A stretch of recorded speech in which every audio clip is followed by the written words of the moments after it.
Dios les bendiga mucho en esta mañana. Vamos a orar para rogarle al Padre por su presencia en la exposición de su palabra.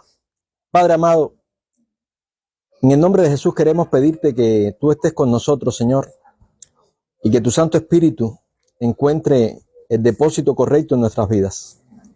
Te pedimos que nos bendigas y que esto, Señor, que se va a volver luz en nuestras vidas, Señor, alumbre a otros. En el nombre de Jesús, amén. Bueno, mis amados, estamos Mateo capítulo 22. Hemos estado compartiendo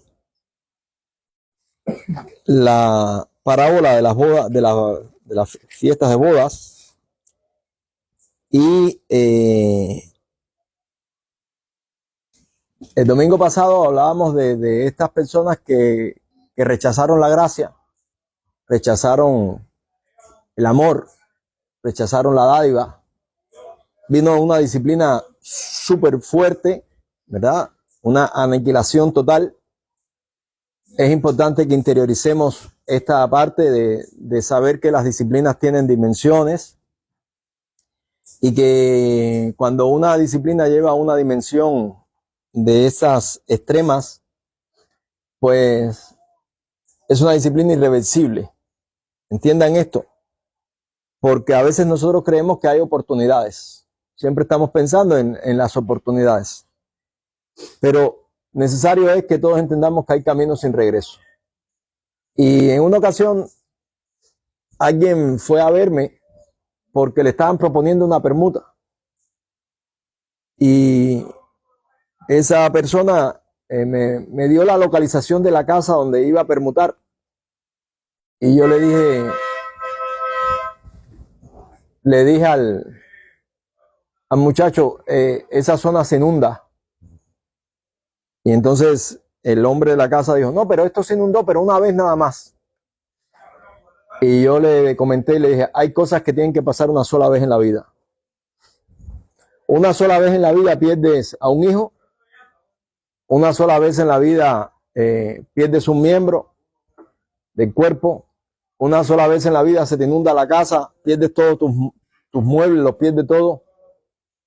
Tus años de esfuerzo, una sola vez, no hace falta que pasen dos veces. Siempre cuando nos encontramos las personas así simples, ¿no? Que ven las catástrofes como algo que puede ser insignificante. Uno dice, al final cuando pase, se lo merecen. Hay otra gente que te dicen esto, pero ¿por qué me va a pasar a mí? ¿Por qué me tiene que pasar a mí? Esa es la soberbia del ser humano. ¿Por qué me tiene que pasar a mí? La pregunta que yo hago es, ¿y por qué no te va a pasar? ¿Por qué no te va a pasar? Eso lo tenemos que interiorizar. En cuanto a lo espiritual, es lo mismo. Las personas tratan de minimizar los problemas con Dios. Las personas tratan de minimizar sus pecados. Las personas tratan de minimizar sus conflictos espirituales y creen que en algún momento pueden salir. Y en una ocasión le dije a alguien, déjame hacerte una pregunta y quiero que seas sincero. Esta pregunta es una pregunta tonta que cualquiera puede decir, no, pero es una tontería. Sí, es una tontería, pero vean que la tontería tenía una respuesta específica. Yo le dije, mira, a veces tú no piensas que cuando nosotros lleguemos al cielo, ahí a la presencia de Dios, Dios te va a decir, tú estabas bien, y nos va a decir a todos nosotros, ustedes están equivocados. ¿Verdad que esa es una pregunta tonta?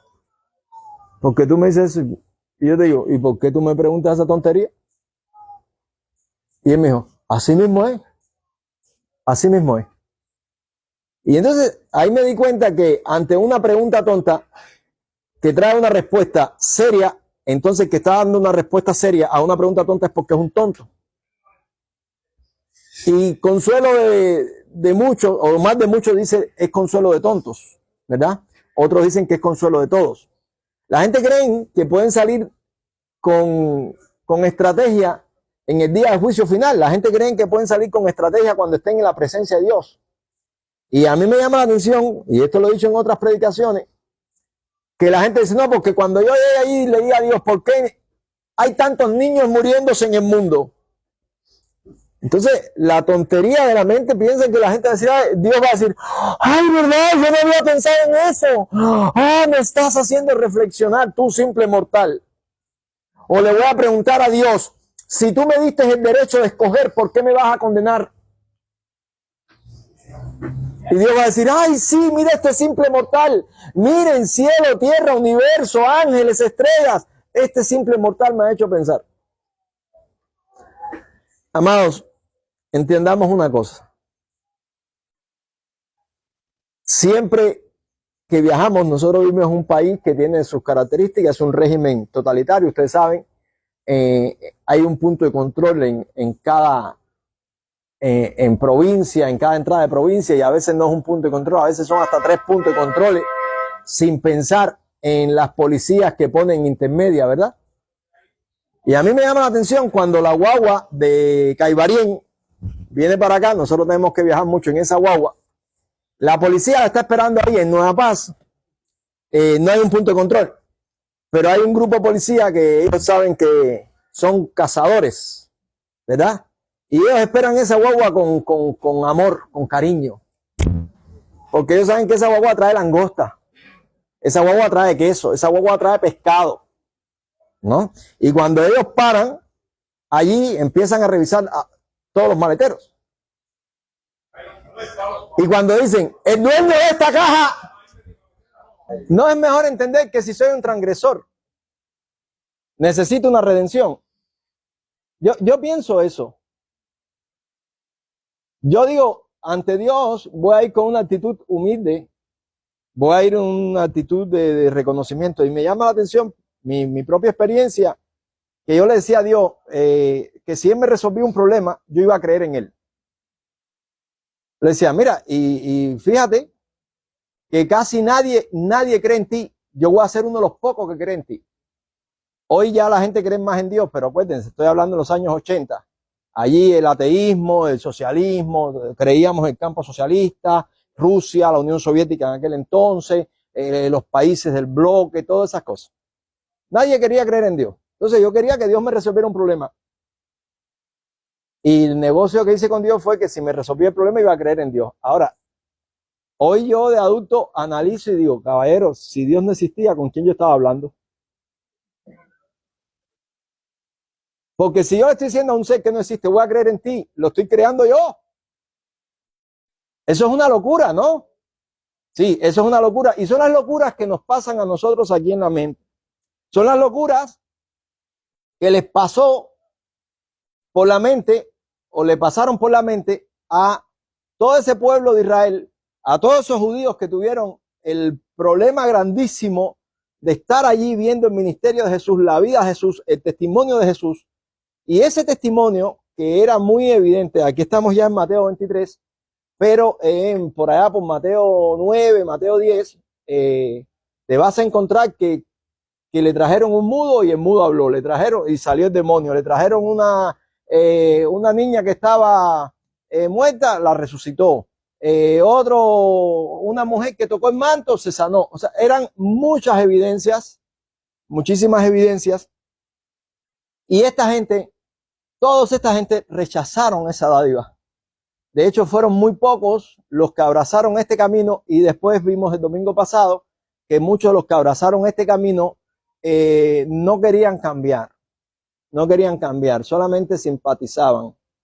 Y a mí me gustaría definir, o que tú definieras en tu corazón, esto no se trata de simpatía, porque la gente dice, no, me caen bien esta gente, me cae bien este grupo, yo me siento bien aquí. Eso no se trata de simpatía. El cristianismo no es simpatía, el cristianismo es entrega. ¿Entiendes? El cristianismo es entrega. En la Biblia hay varias gente que simpatizaron con el cristianismo. Siempre recuerdo aquel que le dijo a Pablo, por poco me persuadas a hacerme cristiano. Y Pablo le dijo, ojalá que fueras como yo. Claro, sin estas cadenas, porque estaba ahí encadenado. Ojalá pudieras entender esto. Ojalá pudieras tener esta alegría por un segundo. Ojalá pudieras tener esta satisfacción. Ojalá pudieras tener esto que tengo yo, que me siento tan pleno. Entonces no se trata de simpatizar. Se trata de entender que hay un plan divino y que ese plan divino En su gran misericordia Dios nos los acercó a nosotros. O sea, cuando ya ese plan divino se nos acerca a nosotros, amados, ya esto es otra cosa. Y ya aquí sí hay una responsabilidad. Porque ustedes han oído esa frase que dice que el saber no ocupa espacio. Bueno, aquí en este camino el saber te hace responsable.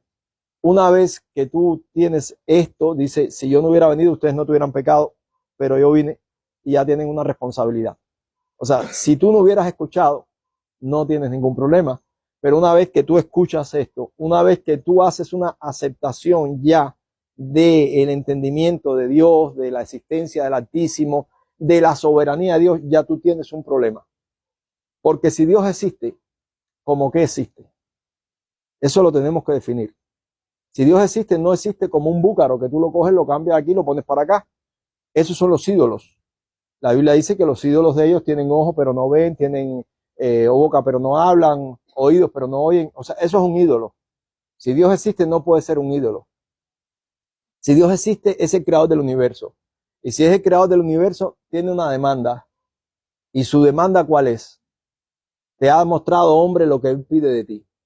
Hacer justicia, amar misericordia y humillarte ante tu Dios. O sea, esa es la demanda de Dios. Nosotros tenemos que ser humildes ante Dios y, por supuesto, aquí están las escrituras. Estas escrituras nos van a regir, nos van a poner en el camino. Tenemos que saber lo que estamos haciendo, es muy importante. ¿Por qué lo digo? Por el hecho de que en un momento los fariseos se acercaron a Jesús tratando de impresionarlo con ciertos conocimientos y ciertas preguntas, y él les dice: erráis, ignorando las escrituras y el poder de Dios. O sea, tenemos que conocer las escrituras, tenemos que entender que hay un plan. Ese plan está desde el mismísimo comienzo. O sea, cuando tú empiezas a leer la Biblia, Génesis empieza con la creación del hombre. Y esa creación, no quieran ir a los detalles, o sea, no se metan en los detalles. Yo me he dado cuenta que hay gente que empiezan a buscar la intríngulis de la creación y querer meter una parte científica en el conocimiento que hoy tenemos, cómo lo aplicamos acá, y todas estas cosas no son funcionales. Tú tienes que ir primeramente ahí a la parte espiritual, entendiendo que Dios nos creó. Y nos creó con un proyecto de Dios. Nos creó con un plan, ¿verdad? Dice que nos creó a su imagen y semejanza. Y a partir de ese momento, nosotros, como digo nosotros, estoy hablando de la humanidad, tenemos una responsabilidad. Y ya hemos analizado esto muchas veces. Llega Jesús. Y en esta parábola, ya estas personas desprecian completamente la dádiva del rey que le va a hacer fiesta de bodas a su hijo. Ya, no quiero saber nada de esto. No lo quiero, no me interesa. Perfecto. Esta gente actuaron de manera incorrecta. Ya ustedes saben, decíamos el domingo pasado, a ellos se le acabó todo. Se le acabó todo. Esto fue en el 30 y tanto, según nuestro calendario, después de Cristo, y ya en el 70, Jerusalén fue destruida completamente, lo decíamos acá. Al quedarse completamente destruida, se perdió esa identidad. Ellos empezaron a vivir en grupos pequeños, en sinagogas, en comunidades. Ustedes conocen la historia, y si no la conocen, se las cuento rapidito. El pueblo de Israel se dispersó, eran comunidades, nacían en Rusia, pero eran judíos, nacían en Alemania, pero eran judíos, nacían en el lugar que nacieran, pero eran judíos, ¿verdad? Sufrieron muchísima persecución porque en Alemania, ustedes conocen que hubo una masacre, el gran holocausto de judíos, pero esa no es la historia completa. La historia completa es que el antisemitismo en Europa es de siglos, de siglos. Los judíos, no sé si recuerdan, los más viejitos, aquella aventura que ponían aquí que se llamaba Ivanhoe, ¿verdad? Y aquella judía que lo salva él, y el odio que se tenía mutuamente entre judíos y cristianos, ¿verdad? Con el análisis que se hace al cristianismo de la historia. Entonces, hay una historia, y la historia es, ya a ellos se les acabó esa espiritualidad. Y lo digo porque hoy veo personas que se están esforzando en tratar de buscar la espiritualidad en el judaísmo. Y hay muchos cristianos que quieren llevar el cristianismo al judaísmo. Esa no es la necesidad del ser humano. Esa no es la necesidad del ser humano. Pablo, y dije, no sé si lo leyeron, busquen Gálatas y léanlo. Pablo hace una reclamación y dice, nosotros siendo judíos, nacidos judíos con los mandamientos, nunca fuimos libres. Esta libertad la adquirimos por Cristo. De Cristo os desligasteis. Los que por la ley os justificáis, de la gracia habéis caído. O sea, entendamos esto porque conozco al ser humano. Y una de las cosas que tiene el ser humano es una comezón de oír increíble. Y cuando hay una secta, una religión o cualquier cosa extraña, se crean una especie de preceptos que te llevan a un estado de investigación. Y cuando tú consumes esto con una mente racional, tú dices, esto es una tontería. Pero cuando tú consumes esto con una mente no racional, que es la de la mayoría de la gente, perdónenme, ¿ok? Perdónenme, pero recuerden aquella frase de Einstein, hay dos cosas que son infinitas, el universo y la estupidez humana. Y decía, y de la primera no estoy tan seguro. O sea, como diciendo, la estupidez humana sí es infinita. Entonces, por lo general, la gente le gusta, en su comezón de oír, buscar cosas y no quieren rendirse ante la sencillez del cristianismo, ante la sencillez de la gracia, ante la sencillez del regalo de Dios. Es un regalo que Dios te está dando, es un regalo, Dios te lo está dando. Y lo que tienes que hacer es agradecer. Ok, no hay manera de tenerlo. A ver, si ahora mismo yo te digo, dale que vas a dar un viaje. Tú dices, sí, dale. Yo te voy a invitar. Yo te voy a invitar a dar un viaje. Y tú dices, sí, qué bueno. ¿A dónde vamos? Y tú dices, no sé, vamos a ir a Francia. Qué bueno. ¿Ya? Y entonces, tú estás muy contento, pero te digo, saca tu pasaporte. Y cuando vas a sacar el pasaporte, ya ahí hay un precio. No te lo estoy sacando yo. Saca el pasaporte. Ahora ve al Minrex y saca tal papel. Y los que hemos estado en estos trámites sabemos que esto es una máquina de moler y sin huequitos. Que te muelen y te vuelven a moler y te vuelven a moler, ¿verdad?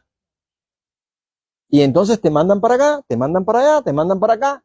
Y al final, el viaje a Francia te sabe duro, te sabe mal. Entiéndanlo. ¿Por qué? Porque ya llega un momento en que te dice, ya, ahora paga tu pasaje. ¿Tú no me ibas a invitar? No, yo te invito. Y yo voy a hacer el trámite aquí. Pero paga tu pasaje. Tienes que pagar tú tu pasaje. ¿Y cuánto vale un avión a Francia? Bueno, mira, a ver, busca una aerolínea que esté ahí más o menos en oferta. Ven por escala. Pero yo no tengo ese dinero. Y ahí te das cuenta, fíjate, ahí te das cuenta que ya estás metido en un problema. ¿Ya estás metido en un problema? ¿Por qué? Porque eso no es un regalo. A ti te están haciendo invitación, pero eso no es un regalo. La primera vez que yo fui a viajar, cuando aquello existía una cosa, le decían la carta blanca. Y aquello era una cosa diabólica. Tenías que llegar ahí a inmigración y inmigración cogía tus datos, de ahí eso iba para allá. Fidel por la noche después, cuando salía del baño, se ponía a leer todas las cartas blancas esas. Yo no sé por qué aquello se demoraba. Y había que venir todos los días. Ir allá, oye, por fin. Entonces, por supuesto, la gente de migración se hicieron de mucho dinero. No, aquí no hay corrupción, pero esa gente tenían su, vamos a decir, la bolsa negra del derecho. Hicieron mucho dinero y todo su negocio con esto. Ahora, ¿por qué lo estoy llevando a esto? Porque de pronto un día me di cuenta que venía un gestor con un grupo de nombres, tiraba eso allí a migración, inmigración apuntaba todo esto y le decía, venga mañana, y se llevaban los 15 pasaportes del grupo, no sé, Juan y sus quiniquini. No, estoy inventando. Un grupo musical. Y ese grupo musical salía por el Ministerio de Cultura, ¿verdad? Y entonces ellos no cogían ni el pasaporte. Llegaban al avión y se montaban en el avión. Ellos no pagaban el avión, ya eso estaba pago. De ahí le decían, bajen, caminen. Eso sería la gracia. No se esforzaron en nada. Y llegaron allá y tocaron su rumba, bim, bam, bim, bam, bim, bam, somos del Conun, con no sé qué cosa, regresaron para acá. El Ministerio de Cultura cobró ese dinero y ellos vinieron para acá y ya. Y a lo mejor les regalaron o le dieron una dieta de $300 y ya con eso estaban viviendo. Entonces, esa es la diferencia entre el esfuerzo que tú estás haciendo para viajar, para buscar lo eterno, y la vida que tiene una persona que un ministerio esté ayudando y apoyando. O sea, no hay esfuerzo, solamente tienen que ir al aeropuerto. Allí cuando llegan al aeropuerto le dan el pasaporte, se montan en el avión, se bajan, lo llevan a un hotel, después van por la noche, tocan un lugar, recogen sus cositas y vienen para acá, para Cuba, con $300 de dieta que le dieron. La gracia es precisamente el hecho de que nosotros nos podemos acercar a la presencia de Dios sin esfuerzo. Es que yo voy allí a donde está Dios, yo no tuve que ir a sacar pasaporte.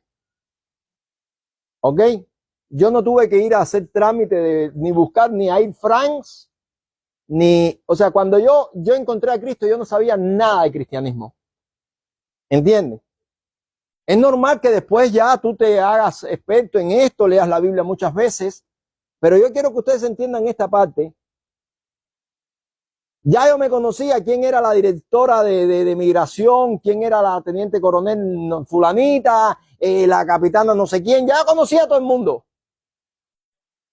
El músico, el deportista que salía por un ministerio, ese no conocía a nadie, ese no había hecho ni un trámite. De hecho, el pasaporte se lo recogían después cuando regresaban a Cuba. Yo no sé ahora si se lo estarán dejando, pero en aquel momento mi pasaporte yo seguía aquí, conmigo, ¿no? Pero ellos se lo recogían.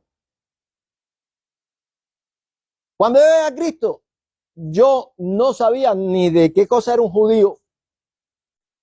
Cuando yo le hablé a mis primos de Cristo, ellos me decían, yo soy cristiano, yo no soy judío. Esa frase decía que tiene que ver judío, yo no soy cristiano, porque antiguamente todo el que nacía, la Iglesia Católica lo bautizaba y ya eras un cristiano. O sea, es una tradición católica. Ya eres cristiano porque te bautizaste de niño. Si no te bautizabas, entonces eras judío. Y esa frase de yo no soy cristiano, yo no soy judío, soy cristiano, es una frase tradicional y que mis primos me decían, yo no soy judío, yo soy cristiano. Yo me bauticé cuando niño. Y yo me quedé así, ahí fue que dije, déjame estudiar qué significa esto. Pero ¿sabes qué te estoy diciendo? Que cuando yo llegué a Cristo yo no sabía ninguna palabra, no sabía nada, no sabía ni qué cosa significaba la Biblia, ni qué cosa era la palabra adulterio, ni la palabra fornicación, ni todas esas terminologías que nosotros usamos. Pero yo encontré la salvación. Esa es la gracia. O sea, a mí nadie me dijo, léete este libro y serás cristiano. Si crees de todo corazón, y yo creí de todo corazón, y ahí encontré a Cristo. Ahí encontré a Cristo. Yo no necesité leer un libro, yo no necesité leer nada, yo no necesité entender las lunas de sangre, ni las fiestas, no sé qué cosa. Esta parte de Dios es la parte que la religión no quiere aceptar, porque si la aceptamos, caballero, nos quedamos sin trabajo. O sea, la gente no quiere aceptar que el cristianismo no es más que la relación esa personal de uno con Jesús, donde asequiblemente tú te acercas a Dios y dices, Señor, aquí estoy. Y Él te dice, y yo te acepto. Sin necesidad de religión, sin necesidad de un grupo, sin necesidad de pastor, sin necesidad de nadie. Eres tú y Dios. Esa es la gracia. Y ahora vamos a leer el texto. Ya sabemos lo que pasó el domingo pasado, ¿verdad? Mandó a sus ejércitos y acabó con estos perversos, y no solamente con ellos, sino también con la ciudad entera. Ahora dice después, entonces dijo a sus siervos, estoy en el versículo 8. Entonces dijo a sus siervos, las bodas a la verdad están preparadas, mas los que fueron convidados no eran dignos. Y bendito Dios, ¿verdad? Por esto, bendito Dios, porque voy a parar aquí un momentico para ir haciendo análisis. ¿Se acuerdan cuando aquella mujer, la sirofenicia, vino donde estaba Jesús a reclamar un milagro, a pedirle algo? Le dijo Jesús, no es justo quitarle la comida a los hijos y dársela a los perros. Dársela a los perrillos, o sea, porque la gente trata de aclarar que no es ofensivo. Realmente Jesús en su contexto lo entendía, o sea, vamos a decirlo de esta manera para que lo entiendan menos ofensivo. No es correcto quitarle la comida a los hijos y dársela a las mascotas. El término ahí, cuando él usó perrillos, no era el perro despectivo ese que a veces se usa, que en la Biblia dice también de manera despectiva, lo usa de manera despectiva, sino como decir las mascotas. No es correcto, no es adecuado darle la comida de los hijos a las mascotas. Y entonces aquella mujer se quedó así como diciendo, es verdad, yo no soy de este pueblo. Y reclamó algo, reclamó la bondad de Dios, reclamó esa soberanía bendita de Dios que Él hace salir el sol sobre buenos y malos. Y le dijo, sí, pero aún los perrillos comen de lo que cae a la mesa. Estamos diciendo, dame aunque sea lo que sobra, ¿no? Y entonces Jesús dice, oye, esto está impresionante. Entiendan, porque todo esto tiene una intención, Ya aquí hay una relación.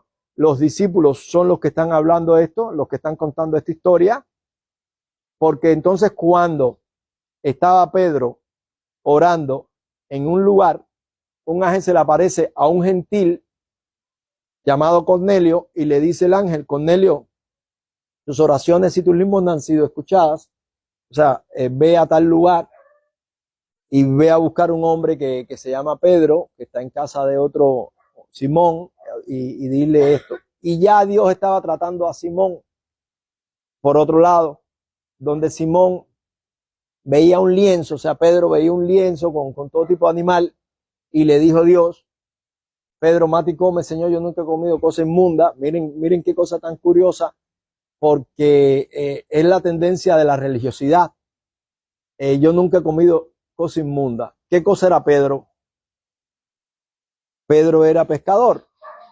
Ok, Pedro era pescador, y un pescador estaba dentro de los oficios que siempre estaban enredados en lo inmundo, porque ellos tenían que coger los peces, ir a la tierra, a la orilla, y coger los peces inmundos, que la Biblia declara cuáles son los peces inmundos, ¿verdad? Y coger los peces inmundos y ponerlos acá, y a los peces estos ponerlos acá, los buenos y los malos, como dice, para que entiendan. Y ya Pedro sabía creado un estándar de espiritualidad raro ahí, que ya estaba ya a un nivel de como que yo nunca he comido nada inmundo contra Pedro, ¿no? Entonces ahí le dice Dios, no llames tú inmundo o común lo que yo he santificado. Y entonces entendió Pedro, cuando desciende, va a casa de este hombre, ahí cae el Espíritu Santo. Amados, todo eso es la gracia. Cae el Espíritu Santo. ¿Y por qué cayó el Espíritu Santo? ¿Qué le dice Pablo a los Gálatas? ¿Recibieron el Espíritu por las obras de la ley o por el escuchar con fe? O sea, como diciendo, esto es un camino de fe. Y ahí cayó el Espíritu, y Pedro se dio cuenta y dijo, bueno, si ya vino el Espíritu Santo, ¿qué impide que esta gente sean bautizados? Había que romper realmente cosas como que los gentiles también se salvan. O sea, la idea de los judíos como que nosotros somos el pueblo élite, Dios tiene un plan con nosotros. Miren, yo quiero que ustedes entiendan, estos no eran dignos. No eran dignos. Y lo tenemos que interiorizar, porque puede aparecer alguien que como nos hemos encontrado por ahí, que te dice, no, pero al final todos somos judíos. Todos somos judíos. Una vez llegó una persona a un lugar y le empezó a hablar de la importancia de ser judío en el corazón, y de pronto el hermano que estaba escuchándolo me llama y me dice, oye, aquí hay un hombre que me gustaría que hablara contigo, que él es judío. Entonces, que yo estoy pensando que es un judío de verdad. Y cuando no, que venga para acá y ahí vamos a hablar con la experiencia, ¿no?, antropológica de hablar con un judío. Y cuando entra aquel negro por la puerta de mi casa, Lo primero que le digo, ¿tú eres judío?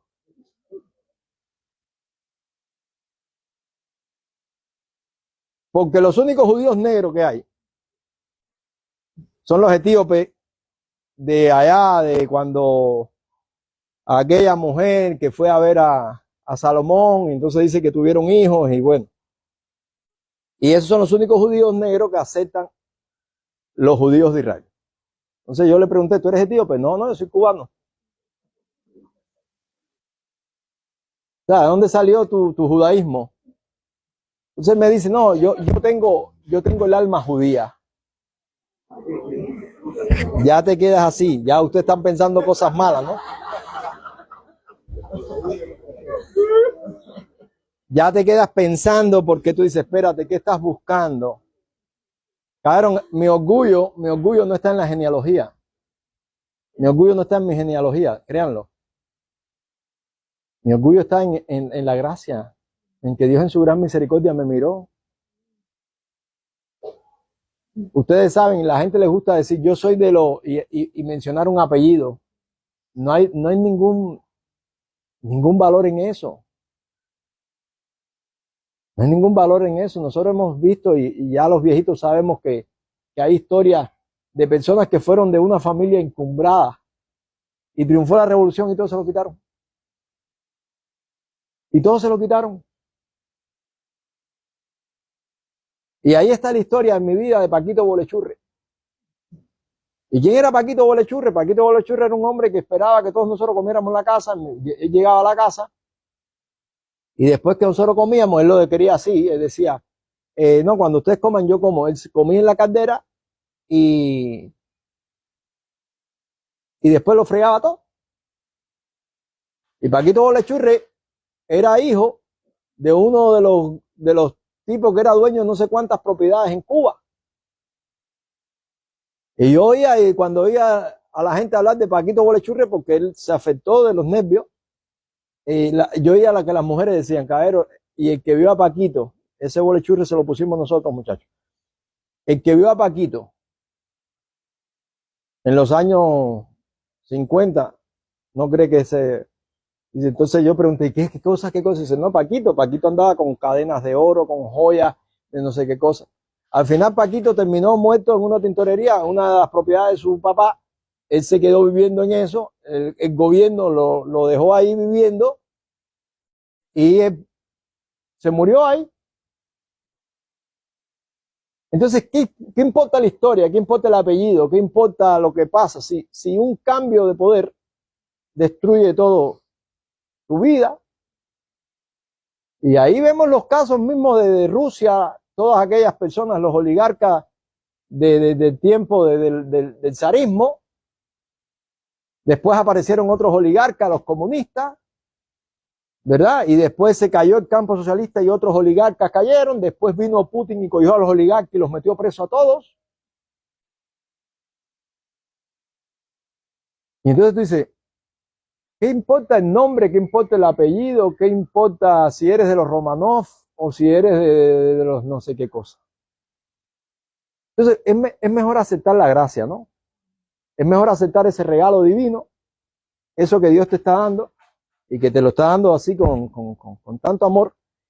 Dice, vuelvo a leer, a la verdad, las bodas están preparadas, mas los que fueron convidados no eran dignos. Dice, id pues a la salida de los caminos y llamad a las bodas a cuantos halléis. Y saliendo los siervos por los caminos juntaron a todos los que hallaron, juntamente malos y buenos. Y las bodas fueron llenas de convidados. Amados, escúchenme, la fiesta está preparada. Realmente el banquete está preparado. Y aquí yo quiero que ustedes entiendan esta parte, porque una vez le dije a mi hijo, no te hagas el rígido. El plan de Dios se va a hacer. Si te haces el rígido, Dios te va a cortar. El pueblo va a seguir moviéndose y tú vas a perecer. Trata siempre de estar lubricado para moverte como se mueve el pueblo. Es importante esto, porque hay muchas personas que dicen, no, porque si yo no estoy aquí, Si yo no estoy aquí, si tú no estás aquí, no va a pasar nada. Dios va a seguir haciendo un plan. El plan está establecido. ¿Entiendes? ¿Qué va a pasar si tú no estás aquí? Que tú vas a engrosar la lista de los que no eran dignos. Así que mantente digno. Mantente digno. No te envanezca, no digas, no, yo soy de los tales, yo soy de los más cuales. No te envanezca. Por la gracia de Dios, soy lo que soy. Y eso es lo que tiene que haber en el corazón de cada uno de nosotros. No yo, sino la gracia de Dios conmigo. O sea, todo lo que hemos podido hacer es por la gracia de Dios. Alguien en una ocasión me dijo si yo no tenía miedo de envanecerme. Y les envanecerse. Un justo envanecerse. Cuando tú eres justo, lo que tú tienes que entender es que llegaste a eso por un trato de Dios contigo. No es porque tú eras justo de fábrica. Y cuando Dios te trata, difícil es envanecerse. Lo que tú puedes hacer es traicionar el llamado, como lo hizo Jeroboam, o como lo hizo Salomón, o como lo hizo Balaán, o todos esos hombres que un día tuvieron una parte de Dios y la dejaron en el camino. Tú sí puedes traicionar el llamado. Pero cualquiera que quiere servir, sabe, uno, que fiel es Dios. Y dos, que a la verdad las fiestas están listas, están preparadas y va a seguir la fiesta. Dice la Biblia, si fuéramos infieles, Él permanece fiel, porque Él no puede negarse a sí mismo. Y a veces la gente malinterpreta todo esto. Porque el contexto está Pablo diciendo que Él está dispuesto a sufrir por los escogidos. Dice, estoy dispuesto a sufrir por los escogidos. Y ahí llegan la gente, los de la predestinación, y dice, viste, somos nosotros. ¿Quién te dijo a ti que tú eres? ¿Quién te dijo a ti que tú eres? Un escogido no es un predestinado. Ok, entiendan este contexto. Leo de nuevo. Entonces dijo a su siervo, las bodas a la verdad están preparadas. El plan de Dios está preparado. El plan de Dios está establecido. Pero estos no eran dignos. Dice, mas los que fueron convidados no eran dignos. Los que fueron convidados es una invitación. Te estoy invitando. Ya te dije, cuando Dios un día habló a ti, a tu corazón, cuando un día tú entendiste que este mundo es una basura y tú volviste a recaer en cualquier cochinada de este mundo, ya tú estás entre los indignos.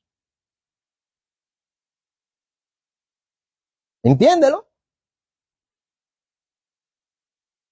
Si tú eres infiel, Él permanece fiel. Él tiene un plan, Él tiene un propósito. El día que tú dijiste, Señor, quiero hacer bien todas las cosas, Dios te escuchó. Y al otro día empezaste a hacer mal las cosas, Dios te miró también. Si fuéramos infieles, Él permanece fiel. Él tiene un plan. No es que, ay, yo, los escogidos, yo soy de los escogidos. Vamos a leer. Las bodas a la verdad están preparadas. Salgan por los caminos. Salgan por los caminos y empiecen a invitar a la gente. Salgan. Ahí, vengan. El rey tiene boda para sus hijos. Y dice que no hubo diferencia entre buenos y malos. No sé en qué bando tú estás, pero yo estaba entre los malos. Y Dios me escogió. No por mi genealogía. No porque mi alma es judía. No porque yo soy predestinado. No. Yo soy escogido por Dios. Desde un comienzo.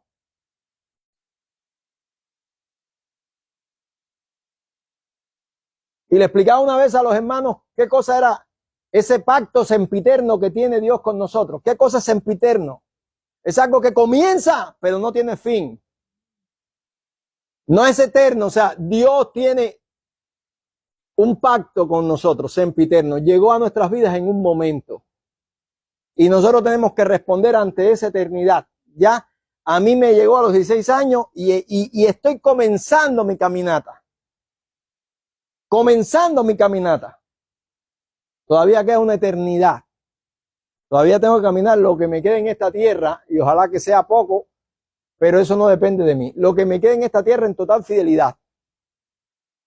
Porque soy de los escogidos, no de los predestinados, escogidos. Dios me dijo, las bodas a la verdad están preparadas. ¿Quieres entrar?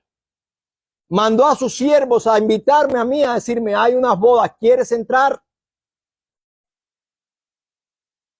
¿Quieres participar en ellas?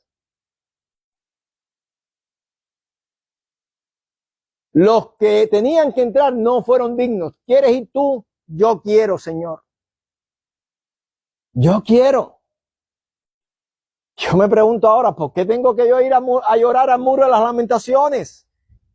¿Por qué yo tengo que hacer una peregrinación a Israel? ¿O por qué yo tengo que bautizarme en el Jordán?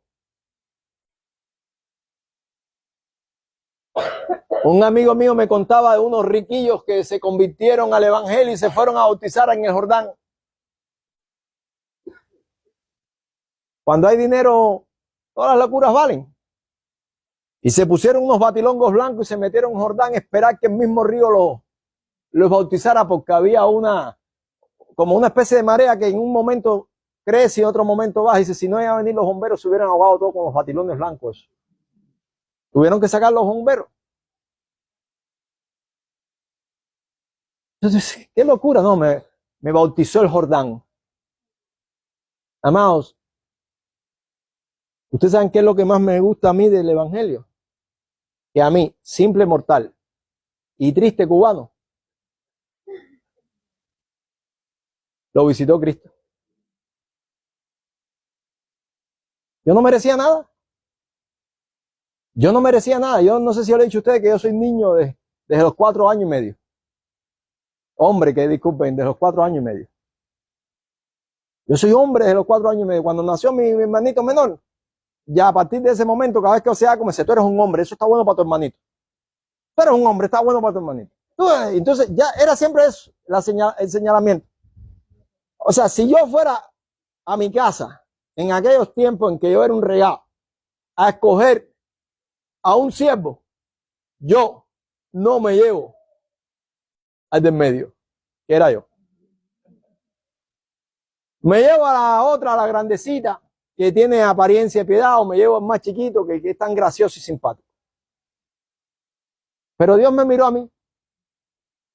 En su gran misericordia, Dios me miró a mí. Eso es gracia. Yo no merecía eso. Yo no puedo decirte no, porque yo en el fondo, mi segundo apellido es Sánchez, terminado en Z. Que los Sánchez, los apellidos terminados en Z son judíos. No, no, eso no tiene nada que ver, no tiene nada que ver, eso es mentira. Dios me hizo el llamado, me hizo la invitación y la diferencia entre yo y estos indignos fue que yo acepté ese llamado. La diferencia está en que como yo no me creía merecedor de nada, lo acepté con tremenda alegría. Si fuéramos infieles, Él permanece fiel.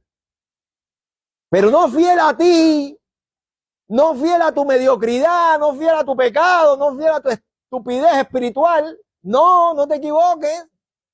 No es fiel porque yo soy de los predestinados, no. Él permanece fiel a su plan porque ciertamente las bodas están ya preparadas. Ya te dije el domingo pasado que el protagonista de la Biblia, desde Génesis hasta Apocalipsis, es el Mesías. Y las bodas es las bodas del Cordero, las bodas del Mesías, de Cristo. Eso lo sabe todo el mundo. La diferencia entre nosotros y los judíos no es que no creamos en un Cristo, sino que nosotros creemos que Jesús es el Cristo. Ellos no creen que Jesús es el Cristo. Ellos están esperando todavía a un Cristo. Ellos están esperando todavía a su Mesías. No pudieron ver a ese Mesías. Vamos a leer un momentico En Juan, capítulo 1, versículos 9 a 13, dice, aquella luz verdadera que alumbra a todo hombre venía a este mundo. Está hablando de Cristo. En el mundo estaba y el mundo por él fue hecho. Pero el mundo no le conoció. A los suyos vino y los suyos no le recibieron. Mas a todos los que le recibieron, a los que creen en su nombre, les dio potestad de ser hechos hijos de Dios. Escuchen bien, a todos los que le recibieron, a todos los que aceptaron eso, les dio potestad de ser hechos hijos de Dios. Dice, los cuales no son engendrados de sangre, escuchen bien, por favor, no porque yo soy judío, ni de voluntad de carne, ni de voluntad de varón, sino de Dios. A todos los que le recibieron, les dio potestad. Es ya una potestad. ¿Quién me dio a mí la potestad de ser hecho hijo de Dios? Jesús. No es por sangre, no es por genealogía. Ustedes no se dan cuenta que a veces nosotros tenemos hasta la idea de la tradición religiosa de manera equivocada por el hecho de que la gente cree que un hijo de un cristiano tiene que ser cristiano. Y no es así. ¿Tú lo entiendes? Un hijo de un cristiano va a ser cristiano si tiene una revelación personal de Cristo. No se trata que mis hijos vengan aquí y se porten bien y se sienten ahí con la carita. Tienen que tener una revelación personal de Cristo. Y si no tienes una revelación personal de Cristo, no vas a ser cristiano ni aunque tengas toda la sangre del judaísmo completo en ti. Si los muchachos no tienen su vivencia, escúchalo bien, papá, escúchalo bien, mamá. Si los muchachos no tienen una vivencia personal, no van a tener nada en su vida. Lo he contado en otras ocasiones, pero lo vuelvo a contar. En una ocasión estaba yo rumbo a un lugar allá en Pinar del Río llamado Dima. Y yo decía, bueno, ¿y cómo llego a Dima?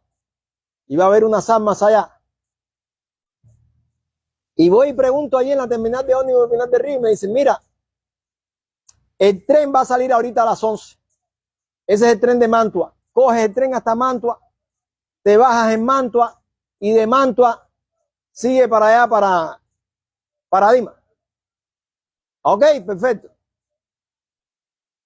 Ignorante yo, ¿verdad? Porque uno ya hoy tú sabes otras cosas, pero en aquel momento me monto en el tren y aquel tren empieza a dar rueda.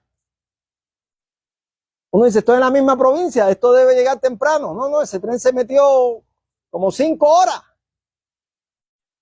Pero en ese momento pasa por un lugar que te dice, Bailén.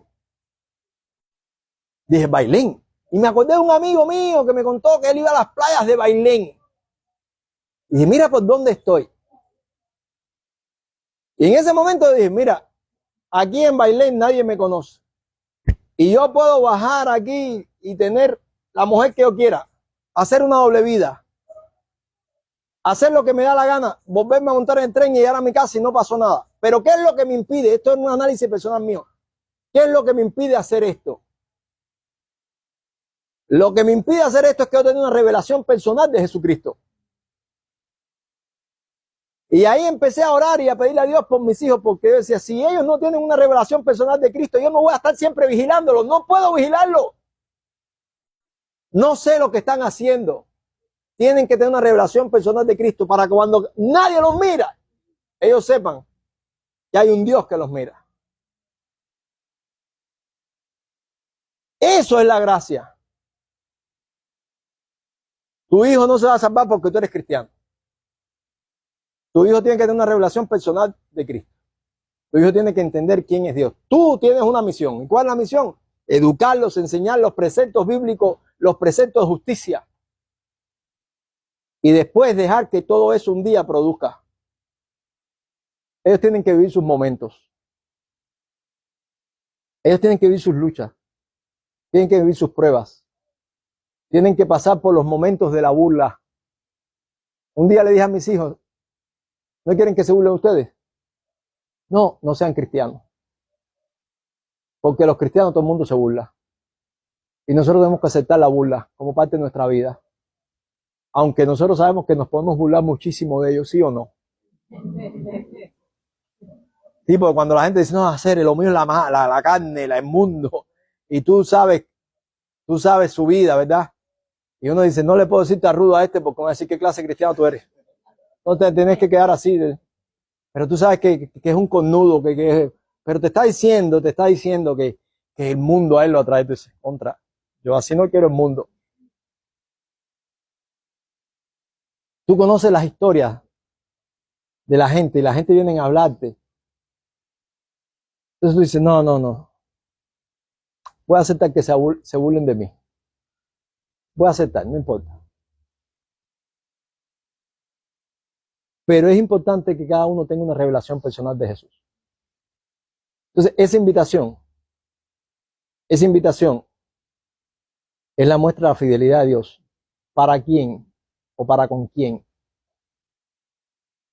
Te lo voy a resumir facilito. ¿Para quién era la boda? No, para su hijo. Era para su hijo. La fidelidad de Dios con su hijo. Con el plan de Dios, con el Redentor. El plan de Dios. Escúchenlo bien, por favor. El plan de Dios no va a dejar de ser. ¿Qué le dijo Dios al pueblo de Israel? Ustedes son un pueblo de sacerdotes y gente santa. ¿No se lo dijo así? Éxodo capítulo 19. ¿Y qué nos dice Dios a nosotros?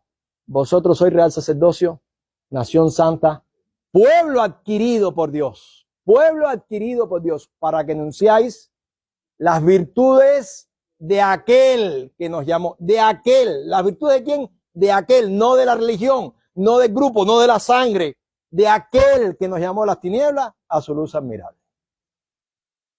O sea, nos está llamando Dios en su gran misericordia. Y vamos a buscar aquí, por favor, en Apocalipsis capítulo 7. Apocalipsis capítulo 7.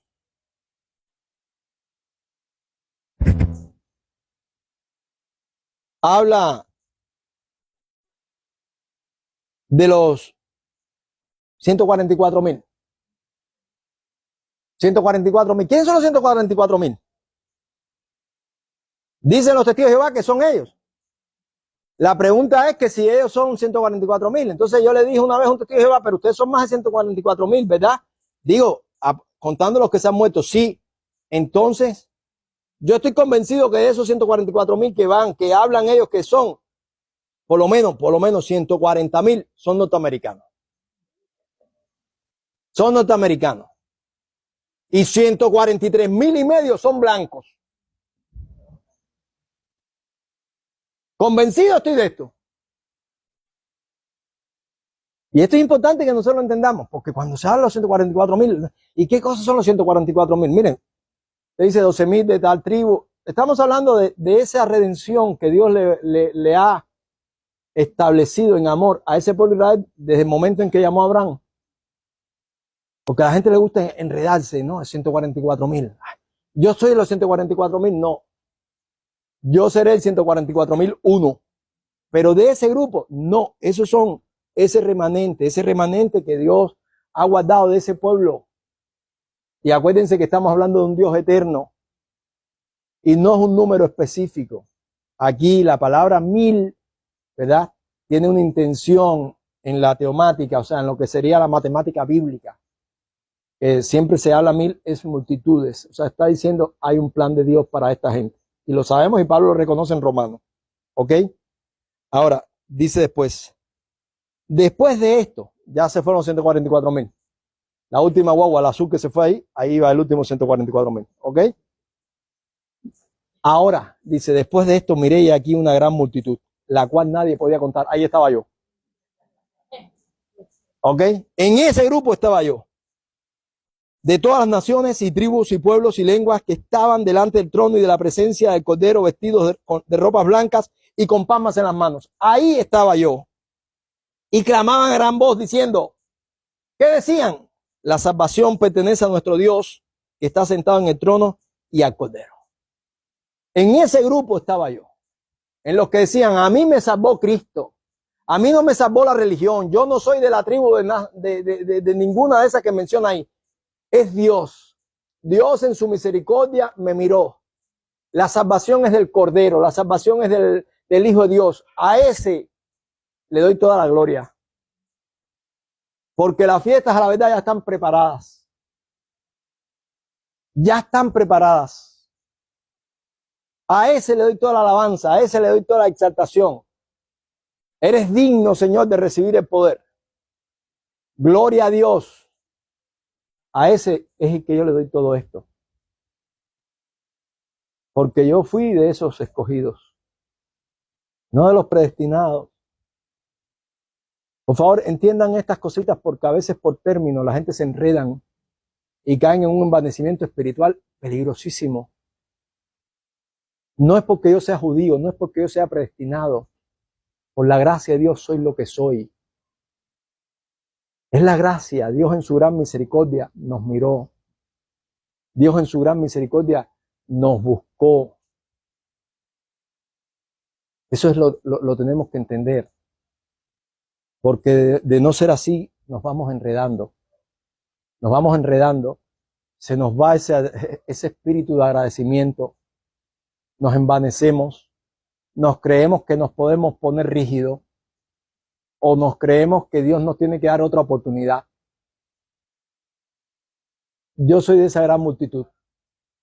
Que Dios fue a buscar de todas las tribus, pueblos, lenguas, razas. De esos que no necesitaban una religión porque la religión no los podía cambiar.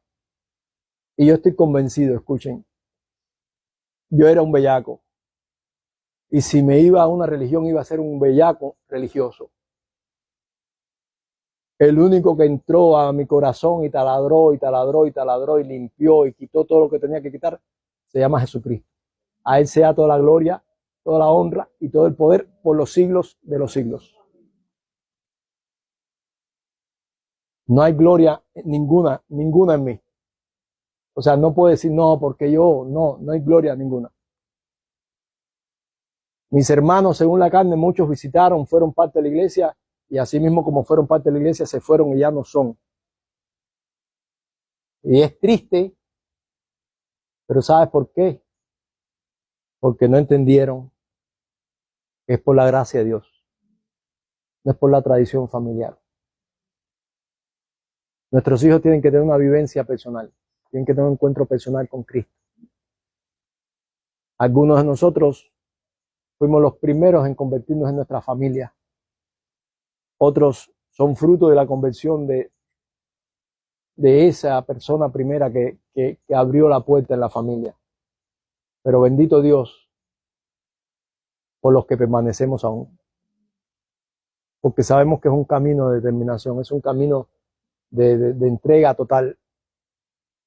Y como dice la palabra, no se alabe el que se ciñe la armadura, sino el que se la desciñe. Aquí hay que terminar este negocio. Usando otro texto que es mejor el final del negocio que el principio de este. Aquí hay que terminar. Esto se acaba al final, cuando el Padre nos llama a su presencia. Cuando nos diga, bien, buen siervo fiel, sobre poco has sido fiel, sobre mucho te pondré. Entonces yo quiero que tú entiendas esto. En el momento en que tú le dijiste a Dios, dame una oportunidad para empezar de nuevo, y Dios te la dio, y tú volviste a recaer, tienes un problema grande con tu alma, con tu eternidad. Tírate a clamar y a gritar. Rompe todo lo que tenga que romper, deshaz lo que tenga que deshacer.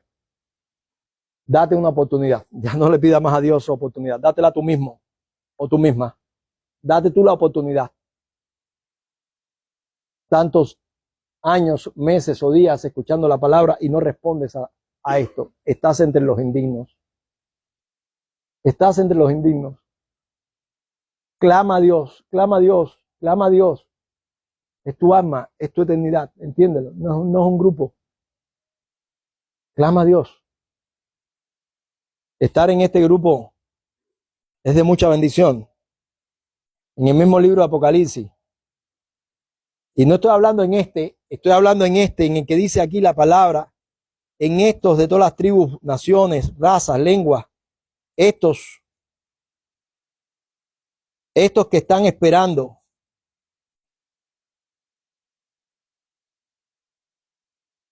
la venida del Cordero.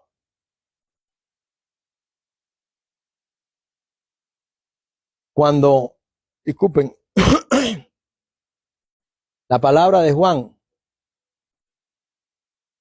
ahí en Apocalipsis, habla de ese momento de las bodas del Cordero. Es de mucha bendición porque primero te meten en el grupo de los bienaventurados. Los bienaventurados, esos bienaventurados que van a disfrutar esa presencia hermosa.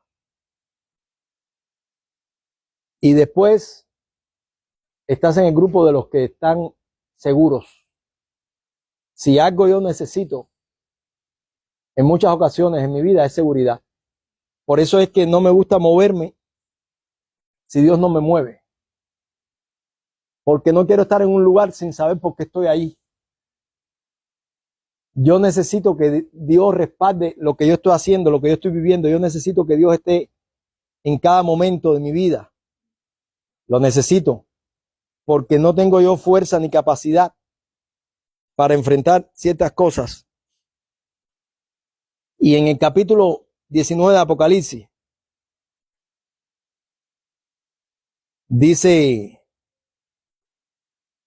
en versículo 6, y oí como la voz de una gran multitud, como el estruendo de muchas aguas, y como la voz de grandes truenos que decían, aleluya, porque el Señor nuestro Dios Todopoderoso reina.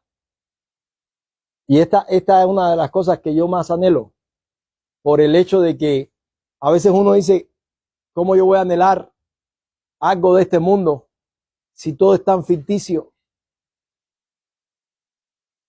Y quizás con una edad más temprana uno podía aspirar a cosas, pero hoy yo ya no sé si es por el conocimiento o por el tiempo que ya uno va viviendo, te das cuenta que todo es tan vano. El otro día estaba leyendo una información que dije, vaya, y siguen las malas noticias. No. Y no piense que es las malas noticias mundiales. No. Estaba leyendo que después de los 50 años, las papilas gustativas se van muriendo por millones diariamente. Y yo, vaya, ahorita lo que voy a comer es sancocho, sin sabor a nada. Ya no vas a poder disfrutar nada. Y me acordé entonces de ese hombre cuando el rey le dice, ven para que coma a mi mesa. ¿Qué le dijo? Si a mí todo me sabe igual. A mí todo me sabe igual. Entonces ya tú empiezas a pensar y dices, contra esto hay que pensarlo, hay que analizarlo y hay que entenderlo. Hay que agarrarse de esa esperanza de vida eterna. Porque cuando mira para atrás, tú dices, ya a mí buenas noticias no me quedan. La única buena noticia que me queda a mí es esta que le voy a leer ahora. Y dice, gocémonos y alegrémonos y démosle gloria porque han llegado las bodas del Cordero y su esposa, que es la iglesia, se ha preparado. Y a ella se le ha concedido que se vista de lino fino, limpio y resplandeciente, porque el lino fino es las acciones justas de los santos. Gocémonos y alegrémonos porque ha llegado las bodas del Cordero. Esta es la gran satisfacción que uno tiene. La gran satisfacción que uno tiene. Porque si se murió fulano, contra el fulano no estaba tan viejo. Dice, pero ¿de qué se murió? Una falta de aire, ¿no? Y te vas dando cuenta. Pero ¿qué edad tenía? No, 58, es contra. Y el otro, no, 62, es contra. Si nos vamos a ir tan tempranito. O sea que buenas noticias no hay. La buena noticia es esta. Y para mí hay una gran noticia. Y es el hecho de que yo he podido gastar mi vida en este camino. Y no quiero nada mejor. Y ustedes saben que la gente dice, no, si me muero y vuelvo a nacer. Si eso pudiera pasar, si yo me muero y vuelvo a nacer, quiero vivir lo mismo que he vivido. Porque yo en Cristo he encontrado esa plenitud. Porque yo en Cristo he encontrado esa alegría de día a día. En Cristo he encontrado esto que yo tengo, ¿no? La verdad es muy gratificante el hecho de que cuando todo esto se acabe, nosotros podamos seguir juntos por la eternidad. Eso es una gran bendición. Vamos a inclinar nuestros rostros, por favor. Da gracias de corazón, da gracias al Santo Dios, da gracias porque ha dado a su Hijo Jesús. Da gracias de corazón, da gracias al Santo Dios, da gracias porque ha dado a su Hijo Jesús. Y ahora diga el débil, fuerte soy, diga el pobre, rico soy, por lo que hizo por mí. Y ahora diga el pobre, rico soy, diga el débil, fuerte soy, por lo que ha hecho en mí y por mí. Da gracias de corazón, da gracias al Santo Dios, da gracias porque ha dado a su Hijo Jesús. Da gracias de corazón, da gracias al Santo Dios, da gracias porque ha dado a su Hijo Jesús. Y ahora diga el débil, fuerte soy, diga el pobre, rico soy, por lo que ha hecho en mí y por mí. Y ahora diga el débil, fuerte soy, diga el pobre, rico soy, por lo que hizo por mí y en mí.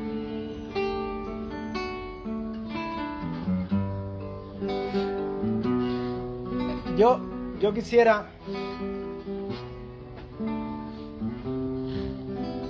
que todo el que puede decir yo voy a estar en esas bodas, le diera un aplauso fuerte a Cristo.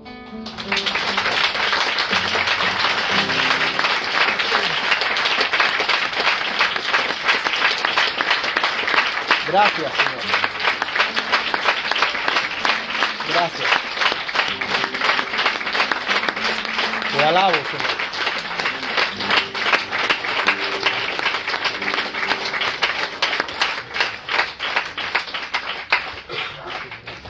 Gracias. Aleluya. Dios les bendiga, mis amados. Hemos terminado. Nos saludamos en el amor de Cristo y nos vemos el domingo próximo, Dios mediante.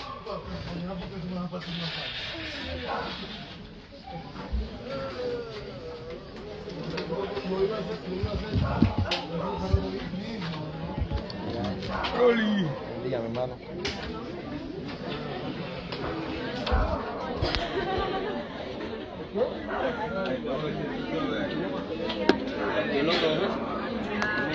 Cosas que pasan. Trincherado. Está preparado.